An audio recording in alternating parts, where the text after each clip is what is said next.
Welcome into the pump fake, everybody. Jarrett Bailey with you as always, joined by my good friend JP Acosta from SB Nation. It's good to see you, buddy. How are you? I'm doing good. I'm doing good. We're getting right into NFL draft work, which is always the most exciting time of the year. I'm super pumped for it. And You're a big like college guy, so you enjoy the draft process. oh, I love the draft process. I love scouting. I love looking at NFL draft prospects from top to bottom. I've already found some of my guys that I can't wait to do the comps story for things that have nothing to do with football. So we're getting deep into it. That is one of the best, my favorite things to read of the year. When do you usually do that? It's usually after the combine. Okay. So it'll probably come out around that time, but if I feel like I got enough to go for it early, we might see a little preview. I was gonna say that everybody should go read that. It is always a very fun piece that JP does on college prospects, the comps that have nothing to do with football. One of my favorite things to read all year long. So absolutely go and give that a read once it comes out on SB Nation. Today we've got a little less than a month until the new league year begins, and that's when teams can start making certain moves, trades, and whatnot. There's already been a few guys, high profile guys, that are either expected to be moved or have just flat out requested to be traded. And JP and I are going to go through some trade predictions today. Each of us have prepped a few ideas. And yeah, we're just going to go back and forth. And that'll be the show. And then we'll end the show with, JP and I always do a draft. We're drafting NBA logos today. So that'll be at the end. And then, I completely am kind of stealing this idea from Dan Soder, the comedian who does a segment for his podcast where he opens like 1989 hoops cards. But I recently ordered football cards and just kind of pulled out a random handful of them. And then me and JP are just going to run through like 7 guys here and just kind of reminisce on mid 2000s football. So that's what the agenda looks like if you're listening or watching on YouTube. Appreciate you guys for tuning in. So let's get started. JP, your first trade proposal. My first trade proposal is sending Los Angeles Rams receiver Cooper Kupp to the Houston Texans. Mm. And I say this for a couple of reasons. The Texans just hired Nick Caley, who comes from the Rams ecosystem as offensive coordinator. And if you really look at the Texans receiver room, it's actually incredibly thin. Yeah. Stephon Diggs coming off a torn ACL and is also a free agent. Robert Woods is a free agent. You don't know what to make of Xavier Hutchinson and John Mechie at this point. Tank Dell is going to be coming off another major leg injury. And Nico Collins also missed a lot of time with a hamstring injury. Of course, adding Kupp to that, who has had its fair share of injuries, is a little bit of a Molotov cocktail added to all the often injured receivers in that room. But when you think about what the Rams like that receiver and what Kupp can bring without having to be a 1A, because that's what Collins is, you think about how Kupp's game has kind of aged gracefully into being more of you can get him on contested catches. He's sort of the quick game guy. And I think he would really help tie some of the offensive verbiage together. Of course, going from Bobby Slowick, who was a Niners guy, Shanahan guy, to McVay, there might not be that much of a philosophical difference when it comes to languages. But I think adding Kupp to that room would really give them some stability and some more receiving production if Diggs is gone, if Robert Woods is gone, and because Tank Dell is probably going to miss a large part of this season. Yeah. I was originally going to put Kupp to the Texans as well. And I think that that's the more likely option. I have him on here, but for a few of these, really just this one, I've kind of swung for the fences. So I think I'm going to save that one till the end. But I do think of the teams that would add Kupp, Houston's at the top of the list that would make the most sense. Washington's another team that I had on my list of teams that could maybe look in that direction of adding him. But like I said, I'll save him for the end because it ties into something else. But Houston does make sense. I'll start with the Myles Garrett thing. Yeah, Buffalo, please. Can that happen? He doesn't have a huge base salary this year, which is beneficial to Buffalo, who they can create some cap space pretty easily. I actually did like a whole mock offseason for Sporting News on what the Bills could do and how they could create some cap space. If they do a few restructures, a few extensions, like it's things that they can do that would be just easy little things to free up some cap space. And if they can do that, then yeah, go and get Myles Garrett.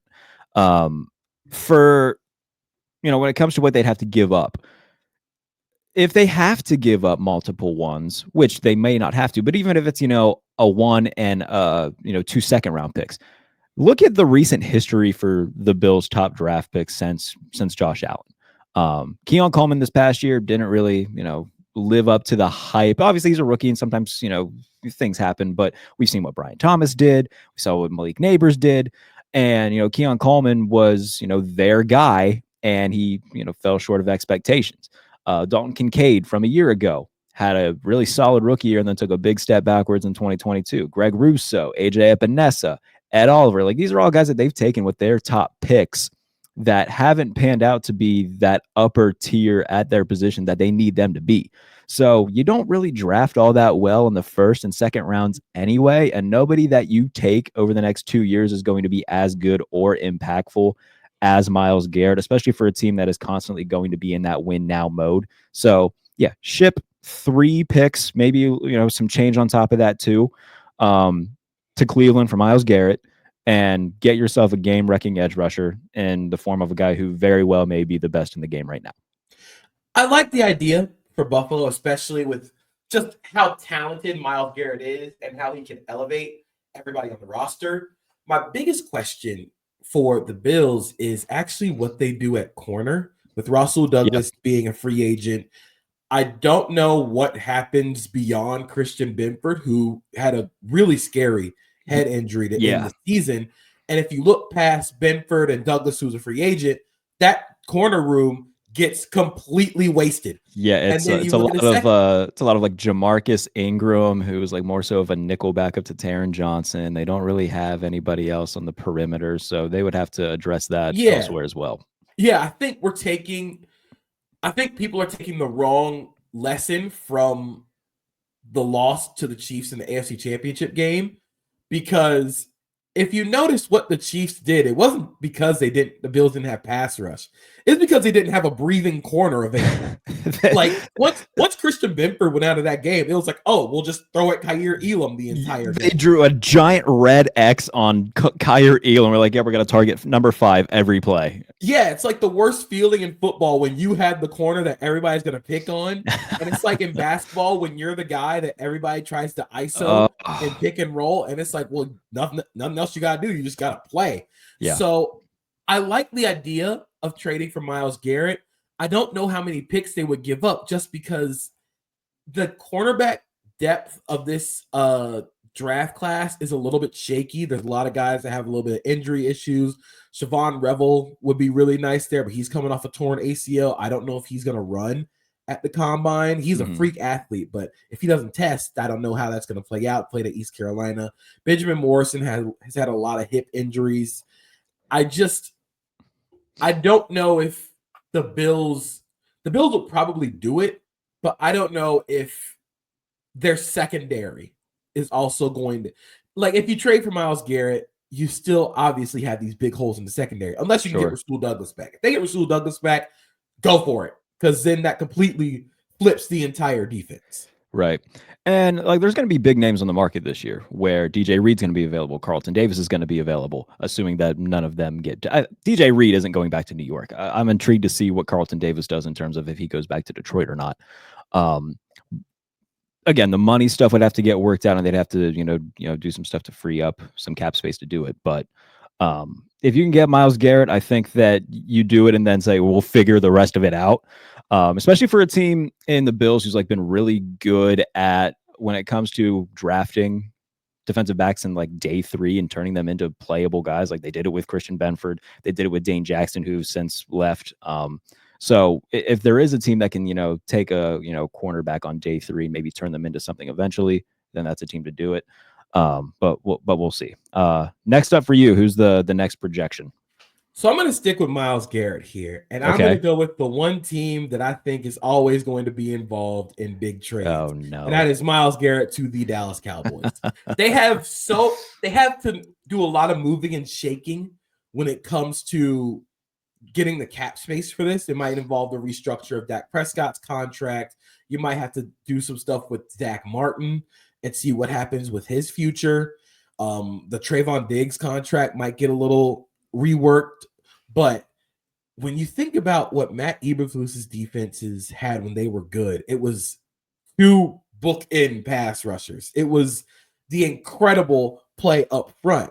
And I think with DeMarcus Lawrence being a free agent, Marshawn Nealon coming off a torn ACL, that defensive line depth becomes really, really poor. Osa Yeah. Odighizuwa's on the inside, but he's going to be a free agent. I'm curious what they do with him. But this defensive tackle class also makes it available so that you can go, yeah, we'll trade for Myles Garrett and then pick up a guy like Omar Norman Lott or TJ Sanders on day 2 or 3 and be like, oh, we're getting that same 3 technique. But think about Myles Garrett and Micah Parsons across from each other. Yeah. In the NFC East, where you have to go up against the Eagles, you have to go up against Jaden Daniels every year. And then I don't know what happens to the Giants. You're not going to throw the Giants in here, but think about all the great passing games that they have seen and just drawing attention away from Micah Parsons with Myles Garrett and vice versa. You can't double anymore.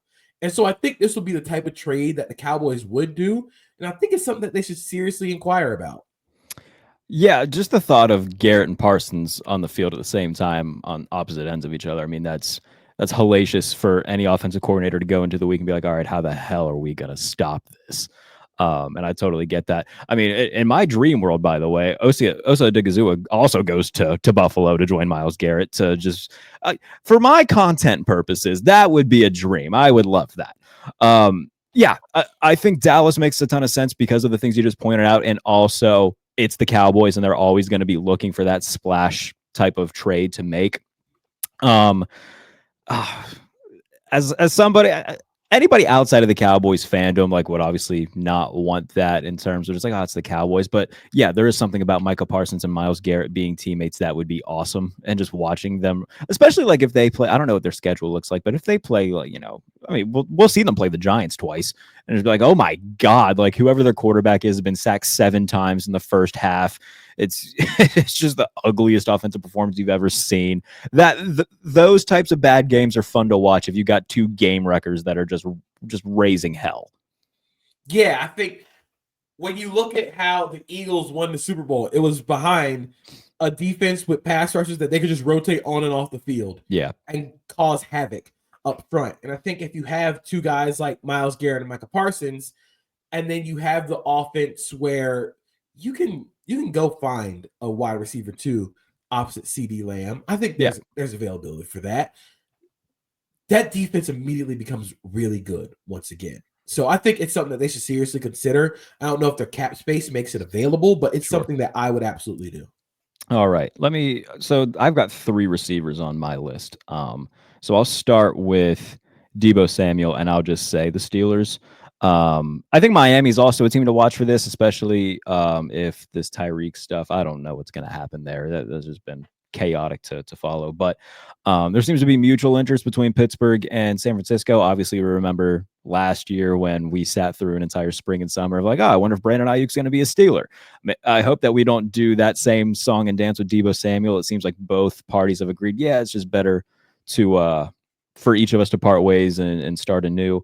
With Pittsburgh, they need somebody else outside of Pickens, where last year it was Van Jefferson and Scotty Miller and Ben Skoranek. Like, if you can get a Deebo Samuel to be your number 2 guy and find ways to scheme him touches because he's very good with the ball in his hands, very good after the catch. If you can do that, then that's great. It can't be the only move they make, though, because they would still need, in my opinion, like another guy, like a Darius Slayton, I think would be a fine, like number 3 in that situation. But if you can get Deebo Samuel, and it sounds like the 49ers are only seeking a day 3 pick in return, which frankly, I think that's fair considering the dip that we saw in Deebo this past year. If you can get him for, a 5th round pick or a 5 and a 7, they have multiple 7th round picks. If you can give him 2 day 3 picks for Deebo Samuel, I think that's a good trade for Pittsburgh. I think with Deebo Samuel, the thing that people have to realize is that he's more of a running back than receiver. Mm-hmm. At this stage, he had a lot of really bad drops. Yeah. But he can create separation from the slot sometimes on design touches. He's one of the best easy offense buttons in the NFL when it comes to screen game, getting him all those jet sweeps and motions that I think Arthur Smith would like to do in Pittsburgh. Yeah. And the thing with the Steelers is that they don't have any playmakers they can trust. Najee Harris going to be a free agent. Jalen Warren's going to be a restricted free agent, I believe. Correct. George Pickens might be on his way out of Pittsburgh. So that leaves you with 5'8" Calvin Austin, the ghost of Mike Williams, and Van Jefferson, who is Van Jefferson. Also, Pratt Freiermuth, who is fine. I think he's a good tight end, but you need some more juice in that room, especially with where I think the Steelers need to go. The Steelers need to try and make their offense QB proof instead of trying to find like a guy at 20 or 21 or something. They're never going to get to that point where you can go get one of the top guys because they're the Steelers and they're always going to be competitive. So you might as well try and make the offense QB proof. And why not try and get one of the best QB proofers in the league in Deebo Samuel, and just think about some of the easy offense touches that he can generate with Arthur Smith as his play caller. Yeah, I think it makes all the sense in the world scheme-wise too, because with Art, like Art had, like, as a Steelers fan, like watching that every play last year, Art had games where he was in his bag, like legitimately called good games. He also had games where it's like, all right, Art, what are we doing here? Like, why are we giving offensive touches to Cordero Patterson? Like, come on, let's leave it in the past. Let's stop this. But there are times when Art is like the first game against Baltimore. I know that the second game against Baltimore. I know that the score didn't dictate it, but there were multiple play calls where, especially like the Michael Pruitt touchdown, like Art was like, all right, like we see the process here. We see the proof of concept when it comes to Art. And if you had a guy like Deebo Samuel, I think that he would find ways to get him the ball and it would make a lot of sense. So I think the matchup with Deebo in Pittsburgh would work. What is your third trade? I have been saying this, I think, since the trade deadline. I think you had me on a show with the trade deadline. Trey Hendrickson to the Detroit Lions. Yeah, all right. Here we go. The Bengals can't pay everybody. I don't think they want to pay everybody. They franchise tag T. Higgins. We'll get to T. Higgins later. I don't know what they do with him. Yeah. And if he even wants to play there. They got to extend Jamar Chase, who's probably going to get the most receiver money or non-quarterback money in the NFL this offseason. It might leave Trey Hendrickson as the odd guy out, who has said he wanted more money, who has said he wanted a new contract, and the Bengals were kind of like, no, we're actually not going to do that. But if you think about what Trey Hendrickson does and how he wins as a pass rusher on an island, I think that fits really well what Detroit needs opposite Aiden Hutchinson to kind of bring a lot of attention away from Hutchinson, more towards Hendrickson. And I just think about how the Lions fell apart defensively last season and how at some point you can't scheme pressure up with Al-Qadim Muhammad. Yeah. And no matter how much you try and dress it up, it's still Al-Qadim Muhammad rushing the passer. No disrespect to Al-Qadim Muhammad, but they need more dudes. They need more depth up front. And I think Trey Hendrickson would give them another secondary high quality pass rusher opposite Aiden Hutchinson. And I think he really fit what Dan Campbell likes as a pass rusher. I would be intrigued to see what happens to the Bengals after that, because they would have legitimately like no dudes. Trey Hendrickson was that defense last year, and even then the defense wasn't good. So getting rid of him would be, I would be very intrigued to see how they would attack the offseason defensively if he's gone. And I think it's very funny too that Joe Burrow's going on like every show possible, breaking down how they can pay everybody.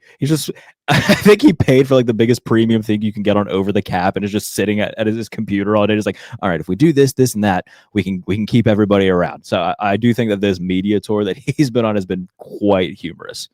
Yeah, I think Joe Burrow is like openly like, he's doing the thing that like Russell Wilson did last year or like whatever year it was, where he's like, I would love to stay in Seattle, but here are the 3 teams I would like to be on if I'm not in Seattle anymore. Right. So he's openly putting pressure on the Bengals, who have historically not spent money. That's the thing. Like, he should be the one to put pressure on them.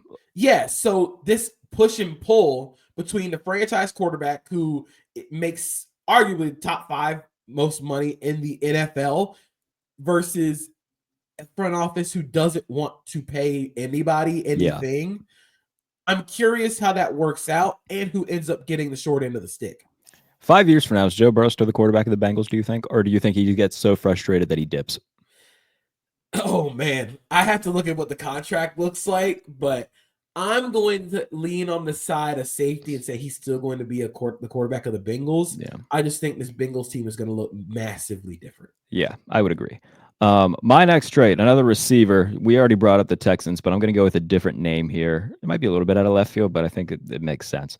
The Texans trade for DK Metcalf. Oh, It The Seahawks feel weird to me. Like Mike McDonald at his end of year presser was asked, "Is Geno Smith going to be your quarterback?" He's like, "Well, he's on the roster, so I guess." I was like, "Okay, dude, that's sure." And DK Metcalf, like he had a little bit of a down year, and those frustrations were very evident. I want to say that was it the Thursday night game against the 49ers. Like he had like 3 touchdowns that were all called back for some sort of penalty, and then they cut to him on the sideline. Like calling up to Ryan Grubb in the booth, like clearly frustrated. And I think seeing that on national TV had a lot of people be like, "Oh man, there might be something here with DK Metcalf being frustrated." So I think that if Geno Smith is going to be gone, which it feels like there's some possibility for that they're just kind of hit like a quasi rebuild button and get rid of Geno Smith, and you might as well trade DK Metcalf as well and just have JSN become like the receiver that you build around for whoever the next quarterback is, assuming that they do get rid of Geno, and then move on from DK and send him to a place where he can win. So I'm really curious about what happened with the Seahawks this offseason because there have been rumors of Tyler Lockett retiring. Mm-hmm. And if Tyler Lockett retires and you trade DK Metcalf, you go quickly from DK Lockett and JSN to just JSN. To JSN and the two of us. Yeah, JSN and Jake Bobo out there. And as much as I think Jake Bobo is a really cool player, I don't think he's the secondary receiver you want next to JSN. Right. So I'm curious how they approach this offseason. I think if Lockett retires, DK stays just because you need another out of necessity. But I do think there's another DK Metcalf possibility that I am going to say after this that I'm really, really intrigued by if they do end up trading DK Metcalf. So the one that I'm going to go with is DK Metcalf to the Los Angeles Chargers. Oh, okay. Yeah, I could like that. If you think about where the Chargers are offensively, they want to be explosive in the run game, but methodical in the passing game. If you look at how they built that offense, how they built their gap scheme runs, they want to try and hit you downfield. They don't want to try and hit downfield passing plays because last season they didn't have anybody do that. They had Ladd McConkey, who was more of a short to intermediate separator, and Will Dissly, who was not that. So I think adding DK Metcalf adds another level of explosiveness downfield. And while I don't think DK is like the most refined receiver, I think he's really, really good at being a deep threat. Yeah. So adding DK to a receiver with Ladd McConkey who could operate more on the inside would be sort of like DK and Tyler Lockett. Like if you want to recreate DK and Lockett in the aggregate, you play with Ladd McConkey. Mm-hmm. And I think it just makes a lot of sense for the Chargers because this receiver class is lacking for outside receivers, which is something that the Chargers need. I think you can send maybe a day 2 pick for Metcalf, still keep your first round pick if you want to draft a tight end or if you want to draft Kenneth Grant, the defensive tackle from Michigan. Oh man, how fun would it be if the Chargers traded day 2 for DK and draft Tyler Warren? See, that's the real okay, this is serious football going on. So I think that would make a whole lot of sense for the Chargers. And just imagine Justin Herbert throwing rockets. Oh yeah, Metcalf. And the one guy who can go and get them is DK. And it wasn't just last year where the Chargers haven't had that vertical threat. Like they haven't had that for a while. Like Mike Williams was on the roster in 2023, but he's not a upper tier guy that can that you worry about amongst the likes of Terry McLaurin or these other big threat guys, and he was hurt a lot. So I feel like even in the past couple years, whether it was by the offensive design under Joe Lombardi or Kellen Moore, combined with this past year where it was more, okay, we're going to run the ball a lot. We don't really have a guy who can stretch the field. The Chargers and Herbert haven't been all right, this bombs away type offense, or at least had any semblance of that since 2022 it feels like at this point. So I think getting back to that and at least having some sort of element to that in your game for Justin Herbert makes a ton of sense. Yeah, I think again, you want to add some more explosiveness to the offense to kind of open up some of the run lanes and some of the lanes from McConkey. Because if you watch that offense at its lowest, it was so congested Yeah. and tight. And I think that's something that they're really going to try and fix this offseason, kind of free up everything when it comes to the run game, try and get some more explosiveness in the backfield, but also outside at receiver. All right. My next one is another receiver, and I think this would be very fun. So I'm going to say Davante Adams to the Washington Commanders. Okay. I think, we look at the receiving core. Terry McLaurin obviously had a terrific year, and they got especially in the final month of the year, Zacchaeus came alive as a really nice contributor. Jamison Crowder had that game winning touchdown against Philadelphia, but it's Olamide Zacchaeus and it's Jamison Crowder. If you can get a legit number two, which by the way, this allows Davante Adams to really age gracefully into being, a 1B or a number two to Terry McLaurin. Davante Adams is still awesome, but if you can get him Jaden Daniels and you get him Terry McLaurin opposite of that, the Commanders' offense is already very good, and you add a legit number two guy to this offense in the form of a future Hall of Famer. I think it's good for Davante if he wants a real chance at a ring, and it's good for the Commanders, who are going to have a lot of money this offseason to spend. Whether it be Davante gets released by the Jets or they have to trade for him, bring him in any way that you can, and have a really nice 1-2 punch at receiver of McLaurin and Davante Adams.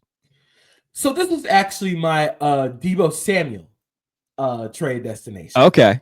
And largely because I think if Cliff's going to still run the RPO bullshit, why not get the RPO bullshit receiver?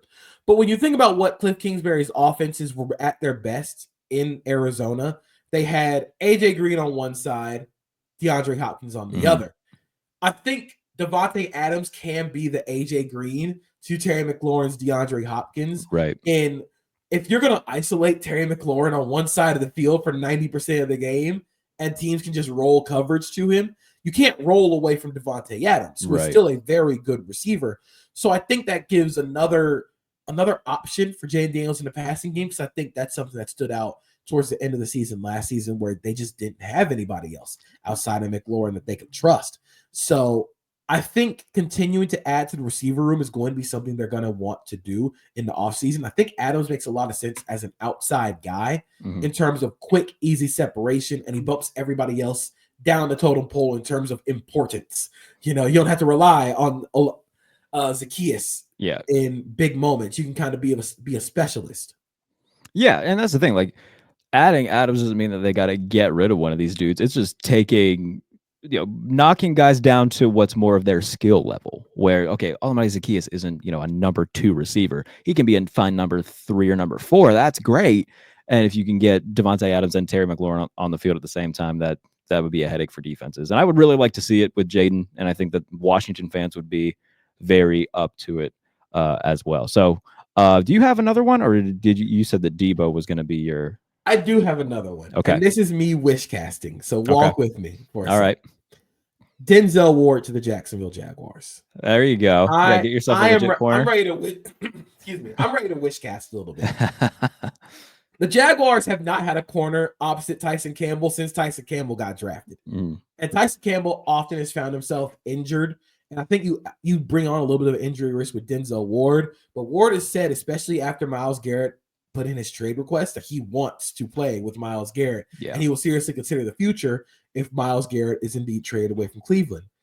I think Jacksonville needs that second corner. I think a lot of their pass defense issues and their pass rush issues stem from the fact that they didn't have a second corner, and it was always just throw away from Tyson Campbell. At one point before Campbell got hurt, I think the Jaguars were top 10 in DVOA against number 1 receivers, and then dead last in DVOA against number 2 receivers. You could tell which side they were throwing the ball to, and it wasn't Tyson Campbell's side. So I think adding a guy like Denzel Ward, making Tyson Campbell your CB2, would really shore up that defense and kind of help unleash Trayvon Walker and Josh Hines-Allen, who are both really, really good. Yeah. I like that. Who's the Jaguars defensive coordinator right now? Anthony Campanile. Okay. That's how you pronounce his name. He's the linebackers coach in Green Bay. Okay. So, obviously a new look for the Jaguars. Hopefully this leads to them getting back to, competing for playoff spots, perhaps winning playoff games again at some point. I feel like they've had, obviously the Liam Cohen stuff was crazy and the bulky stuff was so Jacksonville, but I can applaud a team for righting a wrong, being able to go get their guy. Hopefully this leads to, I mean, how do you feel right now as a Jaguars fan? I'm optimistic. I Okay. think the biggest holdup I have with this staff and the eventual GM pick is that they're all really young. Sure. Liam Cohen, under 40, I believe. Grant Adinsky, the offensive coordinator, I think is 27. Anthony Campanile is going to be in his first year calling plays for a defense at the NFL level. It's all very young and a very youthful staff, but with that comes some excitement because Yeah. they're building this team in their image and what they want it to be. And I'm excited about that and where that comes from. I wonder who the GM pick is going to be, but I'm cautiously optimistic about where this team is going. We've seen teams do the 1 year turnaround before. We saw it with the Jaguars with Doug Peterson. And I think this team is talented. I think they were undermined by coaching last season, but this team has talent. You add a little bit more auxiliary positions like defensive tackle, you add a corner, you figure out what's going to happen with Andre Cisco in free agency. You might have something going here. All right. So my last one is I went back and forth with who I think will trade for this player. So I think there's too much smoke for there to not be any fire when it comes to Matthew Stafford potentially getting traded. Um, and so, going through the teams that it could make sense for him to go to, it's a relatively smaller number, but the one that I think would be, there's two actually. The first one I was going to say was the Colts, and just having like an almost like Matthew Stafford to the Colts, Anthony Richardson to the Rams, just a little bit of chaotic fun. The one that I think I landed on though was having both Stafford and Kupp traded to the Las Vegas Raiders. and and the Rams in return signing Sam Darnold to be the next quarterback. That would be hilarious. Just think about the AFC West if that happens. You have Reed and Mahomes, Harbaugh and Herbert, Pete Carroll, Matt Stafford, Sean Payton, and the second-year quarterback who, in Bo Nix, I don't think he's like at that level of those other three guys yet, but he played fine his rookie season. That would be must-watch television every single week. The AFC West would always be a must-watch game, which outside of the Chiefs, we really haven't been able to say that for a very long time. I would be totally down for that. Just pure chaos of a division in that case. And look, yeah, and look, I would understand the pushback on the Raiders and whatnot, but I think that they've grown up a little bit this offseason. Some people were like crapping on the hire of Pete Carroll. I think that it makes a hell of a lot more sense than trying another guru hire. They've done all the things in recent years where they did the gurus with Gruden and Josh McDaniel. They did the player friendly, okay, we like this guy hire and Antonio Pierce. And the way they fired him was stupid, don't get me wrong. But I think that getting a guy like Pete Carroll, I think it makes a lot of sense. And then if you can go and get Matthew Stafford to be like, okay, we have a legitimate quarterback now with a defense that's played well last year, and still has those core pieces with Crosby and Wilkins. I think that that's a team that could, compete for a wild card spot and at least be fun to watch rather than trotting out Aiden O'Connell or whoever the hell they would put out again this year, and be another 5-win season for them. So I would rather see them swing for the fences and go just Boko crazy, bring in Cooper Kupp with Stafford, and have a chance at winning games that matter. I like it from the Raiders' perspective, largely because they find themselves as the odd man out of the QB race this season, especially with the Titans, Browns, and Giants all in front of them. I wonder if this is impacted by the Titans kind of saying, hey, we don't need a quarterback. We'll just draft Abdul Carter or Travis Hunter. And if they're still being swayed by that, which I think the Raiders love Shedeur Sanders. Personally, I think that they want Shedeur Sanders on that team. Mark Davis was like taking Shedeur Sanders to Laker games during the regular season. And it's like, hey, man, this is something that they really want. But are they going to be able to get him? You know, it feels like we're in lying season when it comes to the NFL draft. And if they really want to swing for the fences and be competitive in the first year in the AFC West, you need a guy like Stafford back there. My only hesitation with it is, would you have to give up the 6th overall pick to do it? Yeah, And I wonder if it would. Well, don't worry. I had a plan for that. So they have the 37th pick as well. I think if you trade the 37th pick as well as a 4 and a 6 this year with a conditional 2 next year, that might be able to get it done. If you got to throw in an extra like day 3 pick, then whatever. But they have a lot of draft capital this year where they could kind of get. They have multiple second-round picks. They have, I think, multiple third-round picks as well. So they have the capital where they could afford to ship a few of them off in order to get somebody like Stafford and Kupp. Well, I think if we look at the framework for a guy like Stafford at his age, who's still very good, but also nearing 40, I think you look at the Aaron Rodgers trade to the Jets. And the Packers traded Rodgers and their 2023 first-round pick and a 2023 fifth to the Jets for the New York's 2023 first-round pick, a 2023 second-round pick, a 2023 sixth-round pick, and a conditional 2024 second that becomes a first. So if it takes giving up the 6th overall pick to get Matthew Stafford, even if it's a pick swap, though, like if they move from 6 to 26 and still at least keep a first-round pick and get Stafford in return, like I don't hate that idea. If they can get if they just swap like 6 and 6 to 26, I wouldn't hate it. Yeah, but if they don't get the Rams one in return, I probably wouldn't do it. Yeah. But yeah, I would want to get their one and some future ones just in case, not future ones, but future day 2 picks, just like this Rodgers trade.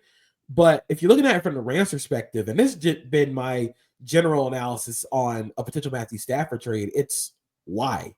Why are you trading Matthew Stafford, especially in a year where the general consensus is if you need a quarterback this year, you're not going to get one this year. So you're going to Sam Darnold, which is high risk, especially in NFC West, which the Niners will probably be healthy again. The Seahawks are going to be in year 2 with a new offensive coordinator.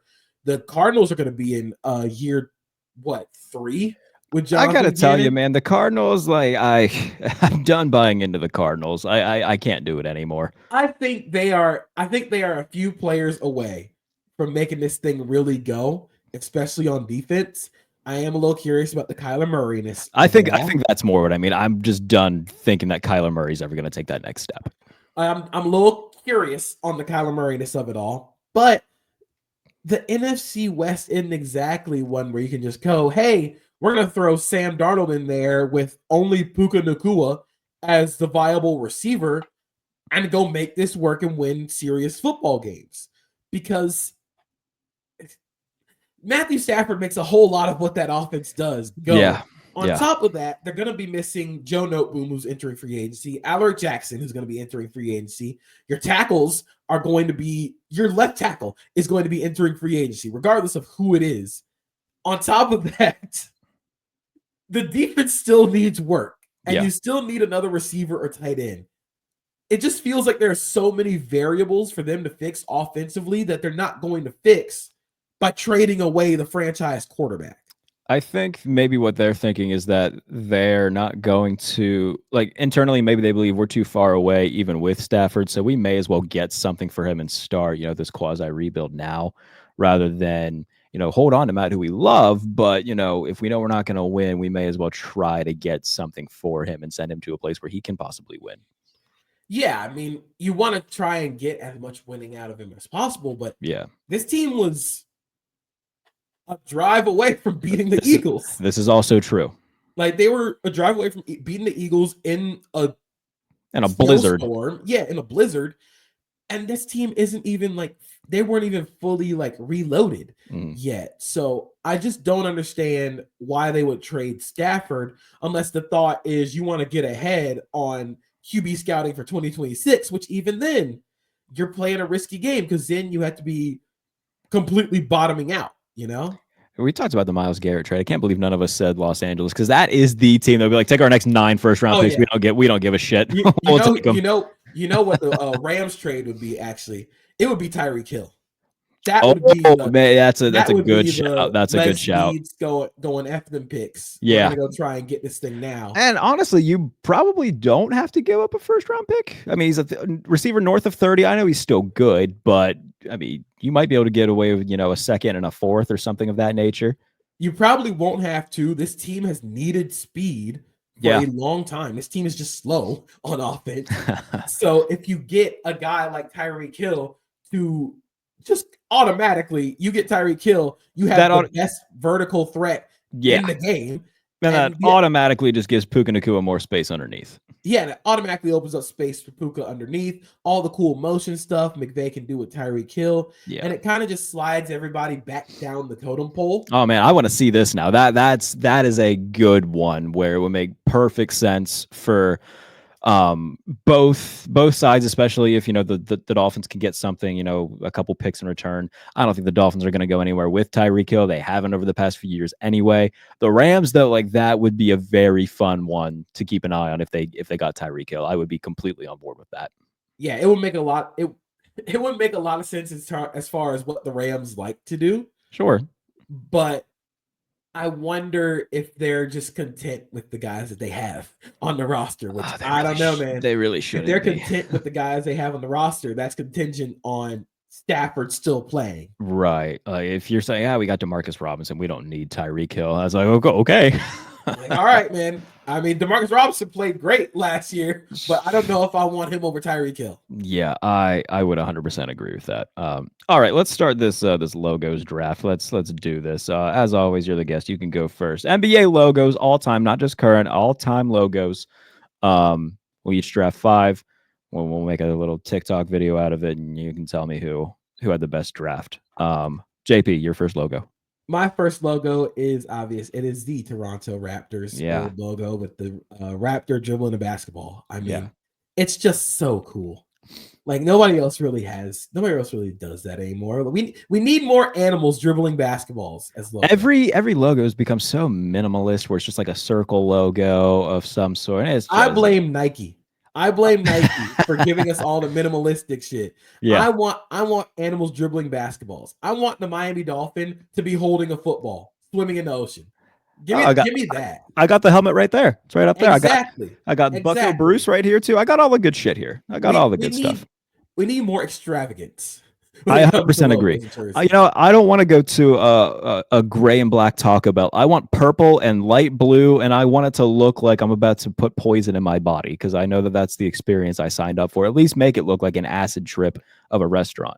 Exactly. Give me the Fever Dream logos. Absolutely. All right, so you got the old Raptors. I'm going to take the classic 1990s Charlotte Hornets. Ooh, that's a good one. Obviously the starter jacket is, the thing that gets epitomized and is, long looked as the greatest accessory ever. But the logo itself, man, the court too that they had in the night, it kicks so much. They break it out sometimes in the regular season now. They should just go back to making that their full-time look. Oh, it's the best. I love it. Incredible. Absolutely love it. The Hornet starter jacket, my dad had one for a long time growing up. It was incredible. It was so nice. I'm not even a Hornets fan, but it's beautiful. It's incredible. So Hornets are my first pick. My next pick, I'm going with specifically the Vancouver Grizzlies. Yeah, good shout. Again, give me an animal dribbling a basketball. The Grizzly with holding the basketball. Come on, man. Put that on the logo, and I would absolutely wear it. I love it. I'm looking at my list right now, and I'm trying to decide between a couple different ones. I think I can get that one later, and I might just go with like a personal favorite. So give me the old Nuggets one that's like the Rainbow Mountain. Oh, I like the just the classic like 90s Nugs. Here it's like the Rainbow City, the like rainbow overarching thing with the mountain skyline. I'll take that one. That's a good one. That's a good one. I wish they would have brought it back, largely because like the new one, again, I blame Nike. It just doesn't feel the same. No, it's just a circle logo with like the two pickaxes intersecting. It's boring. Yeah. Don't love it. Oh boy, what's mine? My pick, I'm gonna be a homer. Give me the Miami Heat. There you go. That's right.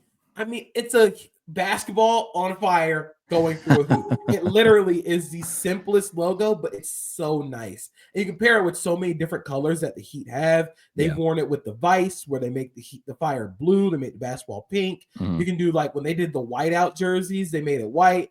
It's those perfect. whiteout. I forgot about the whiteout uniforms. Yeah, those were nice. I liked those. My favorite version of the Heat jerseys were the Vice City ones, the baby blues. Those are good. Oh, incredible.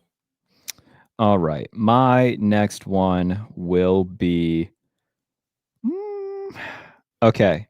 Give me the like late 90s Cavaliers one where it's like blue and has the basketball going through the net and just says Cavs on it. It's like blue and orange when they still had those colors. So I'll take that one. That's big fan of that. Yeah, big fan of that one. I know I know mine. Mine. I love detail. Okay. In a logo, and in like especially with the NBA logo that shows the city and shows emblematic of the stuff that's there and the people and the culture there. Give me the old Minnesota Timberwolves logo. Oh, that's a good shout. Yeah, with a good the one. Trees. Come on. It's the Kevin Garnett era ones. Yeah, That's the KG era Timberwolves with the trees. That's good. It's incredible. Incredible. I again, minimalistic jerseys have ruined sports. Give me that back. Yeah. I want to see a wolf with a face. That's so good. Yeah, it's a very good pick. All right. Give me Oh man, there's one on here that's like so bad that it's good. I'm probably not going to pick it. We'll talk about it after. Give me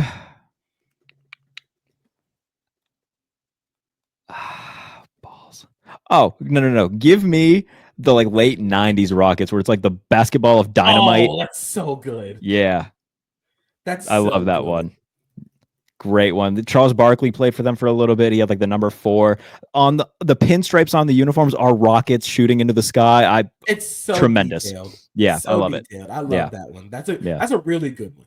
Yeah. That's a really good one. All right. Last one.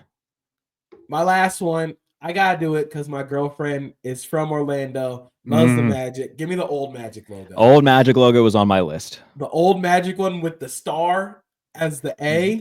Yeah. The pinstripe jerseys are beautiful. There's I have a Penny Hardaway black pinstripe jersey. And the starter jackets that they wore. Oh, so nice. So sick. They're sick. Everything about the 90s was just so much better. I think again, it's the detail and the extravagance of it. Like, 100% agree. It makes it stand out. You don't look like you're just wearing like AI generated jersey. You want to give it some pop, some creativity behind it. Right. I could go with the Homer pick, which I guess I could do. It's a great logo. And I grew up a Bulls fan, so I'll just take the Bulls logo. I love it. It's a classic. Timeless. It's a piece of history, so I'll just take, and it's never changed seemingly. So yeah, I'll take the Bulls logo. What I was going to take instead was like the AI era 76ers logo. Ooh, the black one? Yeah. That's a good one. That's a really good one. I was going to say the Bobcats too. It's so bad. Oh, the Bobcats was so bad. It was awful. Oh, the New Orleans Hornets. That one was good. It was really good. Yeah. It was really good. Any of like the old Hornets iterations are all great. The old Bucks one where it was like purple and green, like the Ray Allen era, those were fun. I like that. Yeah, the Michael Redd shooting. Yeah, Michael Redd, what a shout. Who else played? Andre Ilyasova. Woo! That's a throwback right Yeah, there. that's a big old pull from like NBA 2K10. Andre Ilyasova. Goodness. That is honestly one of like the most fun things you can do as a dude is just name old sports players from when you were a kid. Oh, it's the best. Is there a Luke Mbamute in the building? Come on. We did this. My person and I did this in Mobile for like 2 hours. Just God, dudes. Is Andre Kirilenko? Is he in the building anywhere? Oh yeah. We got a Jason Capono in here somewhere. Where? Oh, that's so good. Is Andre Nocioni? Where's he at?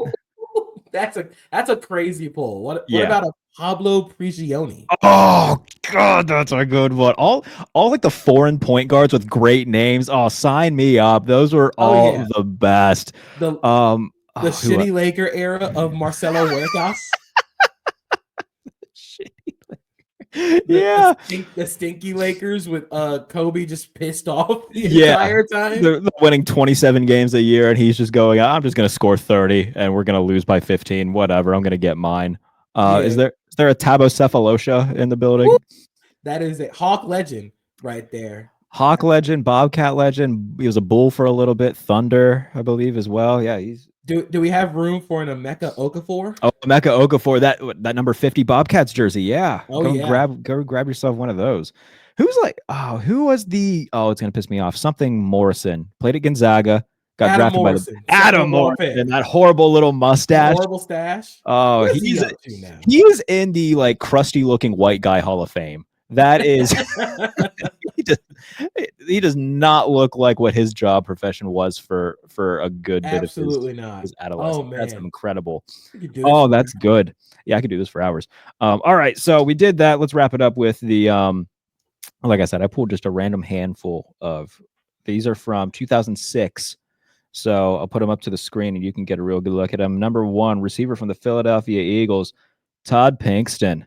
Ooh, what a pull. What a pull. Let's see. 2004 season, 36 catches, 676 yards, and a touchdown. Good for Todd Pinkston. Oh, I'm going to give this to Ben Raven when I see him in Indy. Detroit Lions, Jeff Garcia. Wow. That's incredible. I love it. That's good. We can find a local Bears fan of ours and give him this priceless rookie, Kyle Orton. Ooh, There we go. I'll put it. Kyle Orton. I'll put it real close. I know that my ring light is really resonating right now. Oh, here's a good pull. Yeah, one of the best backs from the era, NFL MVP, Sean Alexander. That's right, Alabama legend. Alabama legend. This guy now resides, I believe, doing Ohio sports radio. Former first-round pick, I believe, linebacker Bobby Carpenter. Ooh, yeah, I think he does do radio. I do believe so. Another former first-round pick here, Washington side of things, out of Auburn, Jason Campbell. Ooh, good. That's Jason a good Campbell one. was like one of those ultimate tease quarterbacks that like you thought would end up turning into something more. He was like never horrible in Washington, but he was never He was like fine. he was fine. He was like the Andy Wasn't Dalton of Washington. Wasn't he throwing to Chris Cooley out He there? was throwing to Chris Cooley, Santana Moss. Those were fun Washington teams. Oh yeah, they were fun. They weren't good, but they were. Yeah, fun. they were the most fun 9-7 team you'd ever watch. Oh yeah, like you're gonna get a good time watching them, except if you're a fan, which is probably excruciating. Clinton Portis in the backfield too. Oh man, that was a good era. We got Bernard Berrien, Chicago Bears. Ooh, what a pull! What a pull. Also Minnesota Viking legend. We'll have to find one and give that to Forno. And last but not least, Atlanta Falcons tight end Algie Crumpler. Oh, the most name a dude there is. Algie Crumpler. If you want to name some dudes, dude. You pull Algie Crumpler out, and everyone's like, "Oh, that's tremendous! I love it." All right, what a show! What do you got coming on SB Nation? So we do a lot of NFL draft work over here at SB Nation. I'm the lead NFL draft writer. Got mock drafts. I got a story coming out about positional outliers, guys who I think are going to be looked at as a little bit of anomalies at the position because of their size, because of their age, and what I think of them and where they best project as at the NFL level, and what I think makes them go, and why I think those positional deficiencies really matter at the NFL level. So that's what I'm doing. See what I'm doing, see where I'm going. I love it. I'm doing a lot of mock off seasons. So I'm just doing I did one for the Steelers, one for the Bills. I'm probably gonna do ones for Houston, Los Angeles Rams, and the Browns as well. So those will be coming on the Sporting News. Who they should cut, who they should re-sign, who they should get in free agency, and then after all of that is done, who they should then draft. So it's a fun little exercise. Yeah, the mock off seasons over on the Sporting News. And then over on Patreon now, the Buffalo Bills podcast, Get the Tables, me and former Bills receiver Stevie Johnson tomorrow. So go and pledge on the Patreon, become a $3 supporter or a $6 supporter if you really want to help me out. So Stevie Johnson and I on Get the Tables tomorrow, and then what will be the Monday show, me and Nate Geary also forget the table. So go subscribe on Patreon. And if you're watching this on YouTube, subscribe on YouTube. If you're listening to it as a podcast, leave a review, do all that fun stuff. Appreciate everybody for tuning in. Very fun show, my friend. We'll do it again very soon. Absolutely. All right, guys, take care. This is the Pump Fake.